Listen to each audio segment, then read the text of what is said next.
What's up everybody, Trenco here. In today's video we're going to be discussing the best Guardian Fighter Iron Vanguard tank build. Last year I made one and got over 15,000 views. Thank you guys for support, I love you all. However, it's 2017 and it's time to make a new guide. I have better skills, I have more experience with the character, and I can give you guys the best tips for this build. I'm going to go over the boons, I'm going to go over the skills, I'm going to go over the different mastery skills, all that stuff. I'm also going to go over my companions, best tips to be the best tank. Make sure you subscribe, make sure you like. I'm going to keep this very brief, maybe under 10 minutes, who knows. Let's get right into the let's go right, no, let's do gear first. Let's do a quick rundown of our gear. I have full dust raid. I'm using the Drillcraft gauntlets just for the reinforce. That's the only reason.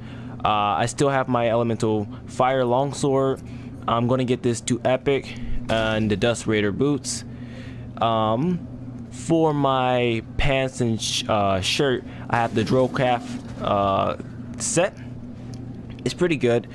It gives you a pretty good bonus, which is, I believe, let me check you guys real quick. It gives you, when you land a critical strike, you heal nearby allies 1%. Really good.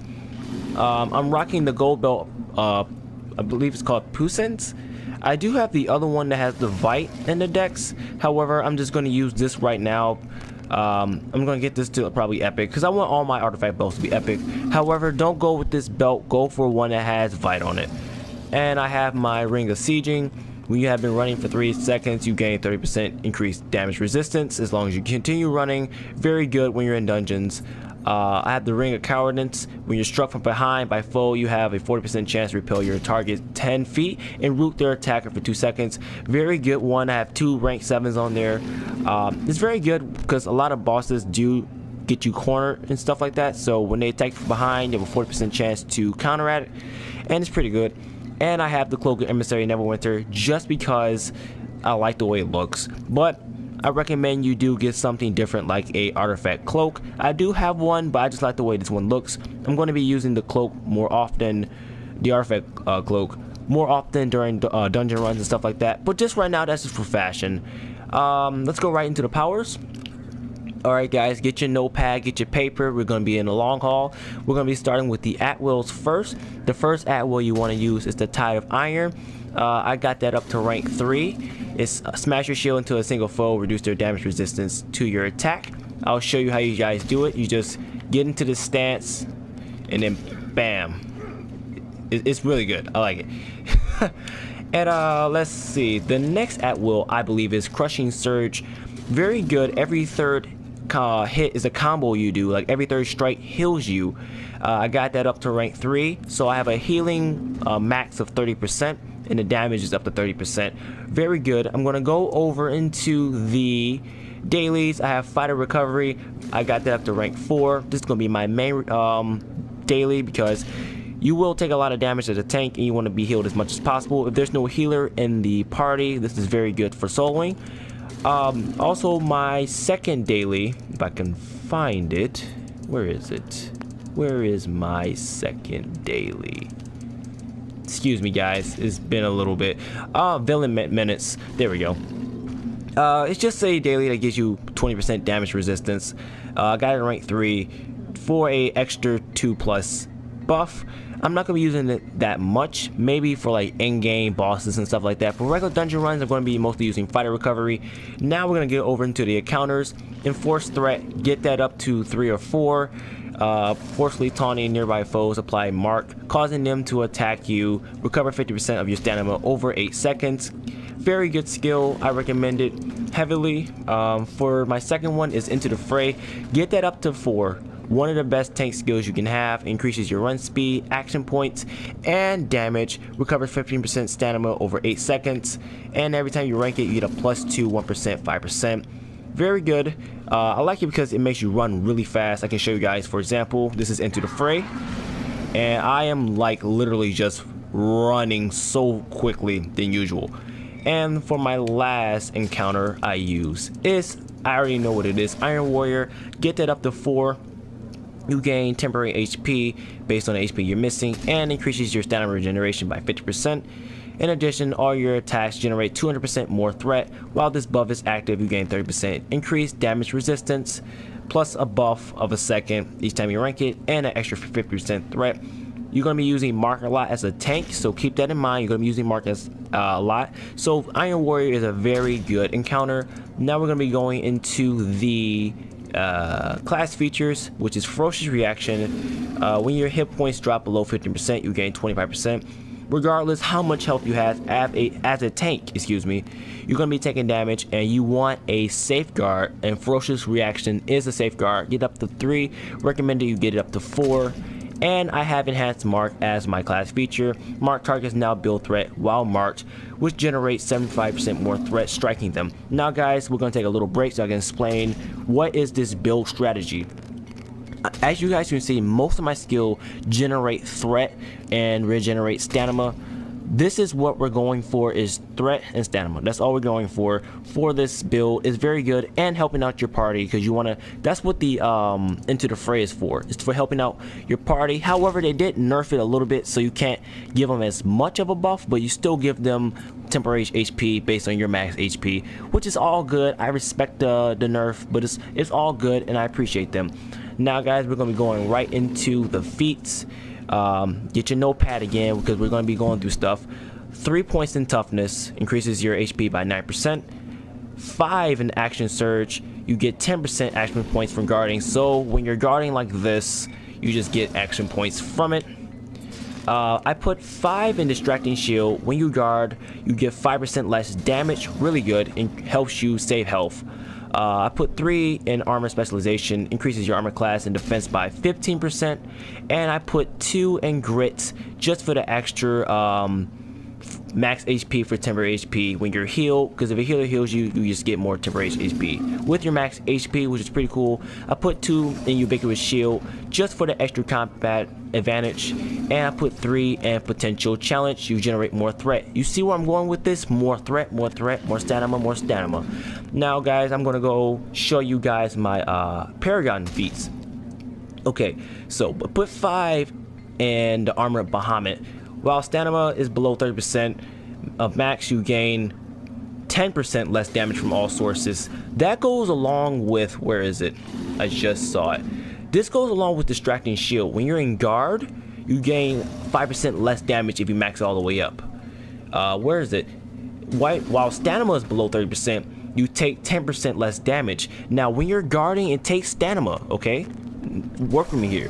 When you guard, your stamina goes down, but you get 10% less damage while you guarding stamina. See that? So in total, you're getting at least 15% less damage when you're guarding and stamina. However, some of these skills will increase your stamina, which means you are basically set for guarding, dude. You are a beast.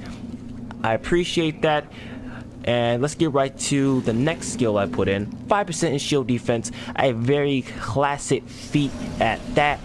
If you don't have this max, you're not a tank. I don't appreciate you as a tank. So make sure you have shield defense at 5.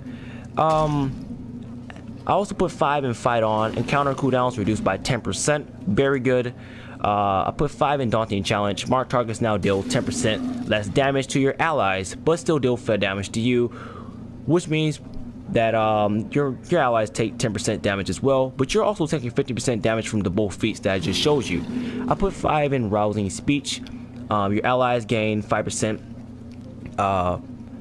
action points faster. Think about your friends, man. It's not all about you, okay? United allies within you 30 feet of you takes 5% less damage. Guys, like I said, you gotta think about your party. Without your party, you just a freaking rock. Okay, you're just a rock. You're just taking damage and no one's there to help you. Inspiring leader. Into the Fray increases the damage dealt by the group by 5%. Into the Fray is that that skill I showed you that increases your run and buffs you and stuff like that. So it's very good. Think about your group, like I said. And for Surging Tide, you want that at max. Tide of Iron debuffs also reduce the amount of physical damage that is dealt to you by 10%. So that's 25% off your damage, dude. And you're also taking 10% off their damage resistance, which makes them die faster. And of course, the last Paragon ultimate feat I used is Martial Mastery, excuse me. Taking damage now builds action points for yourself and allies within 50 feet of you. You gain a bonus. This value based on your damage resistance. Like I said, think about your friends and your party first before you, because you are the tank.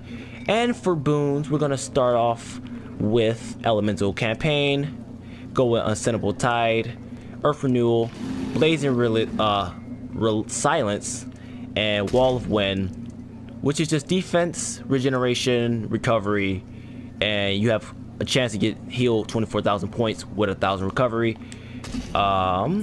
Where is it? This is my guild stronghold stuff. I can't really speak much about this because it depends on your guild, and I really can't speak on that. I'm sorry, guys. For Campaign of Underdark, I went with the Vitality, the Regenesis, the Meditation, and I'm still deciding on this, but I might go with the Stamina because I need a little bit more faster Stamina. Ice Window, I went with 400 AoE resist, went with 400 Stamina gain, 400 recovery, and I'm definitely going to probably get Cold Shoulder for the prop Cold Shoulder thing, because I don't really need that much power as a tank, and I'm definitely probably going to go with either Rousing Warmth or, where is it?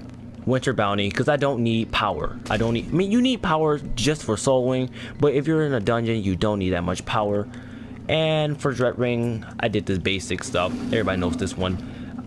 You choose power over the critical strike because you're not taking it much. You choose regeneration over the lifesteal.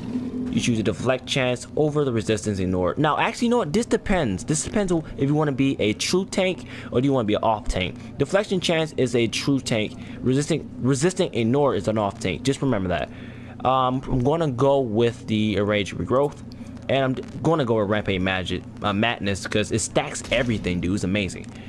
Sharndart. I mean, I haven't started this campaign yet, so I can't give you too much info on that, so I don't want to give you guys the wrong idea. I need to do Sharndart a little bit more on this character. PvP, I'm not really into it.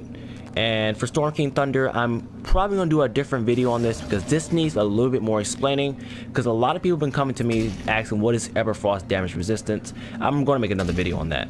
And for my companions, I'm going to be using the, what is this? Wow, I don't even know my own damn companion. This is the Rime Fire Golem. There we go. And these are my runestones. Get yourself a bonding runestone, guys. It gives you 35% of your champion stats for 20 seconds. Very good. Also has some good slots. I went with the Elrich Runestone rank 4. The only reason I went with that because the color of the enchantment for the Elrich will give you the percentage of your pet ratings, as you see in that little gray text underneath. The color responds to the color of your companion. So green, green, purple, purple, blah blah. Went with the Empower Runestone rank 7, just a standard, almost 800 max HP, and I also went with the Guild Alliance stuff for the equipment because I didn't really want to get the epic stuff. I think it's a waste of money for your companions. And for my mount, I'm only using a horse right now because I need the champion struggle. When you reduce 50% HP, it receives HOT and stamina. Really cool. And we're gonna go with my, where is it? My stats. Now, guys, my stats are a little controversial. I can't talk today. I'm so sorry. I'm going with 21 Dex and 24 Constitution and 22 Strength. The only reason I went with Dex, if you guys can see, because the resistant ignore, deflection chance, and the AoE damage resistance, definitely good. The Constitution for the health and the action point gain. I didn't go with so much strength because I don't need the damage bonus. I do want the stamina regeneration, but I have enough of it. It's fine. Everything is okay, guys. And that's pretty much it, guys. I hope you enjoyed today's video. Make sure you slap a like, subscribe. We're gonna be doing more guides a little bit later. I'm gonna have a boom guide a little bit up tomorrow. I'm also gonna finish that part 2 and the 10 things you need to do after level 70. I have a lot of things in store for this channel. Thank you guys for watching. Trove, and what did I just call my channel? Trove, you know what, Trend Cove or whatever, guys. Thank you for watching, and peace.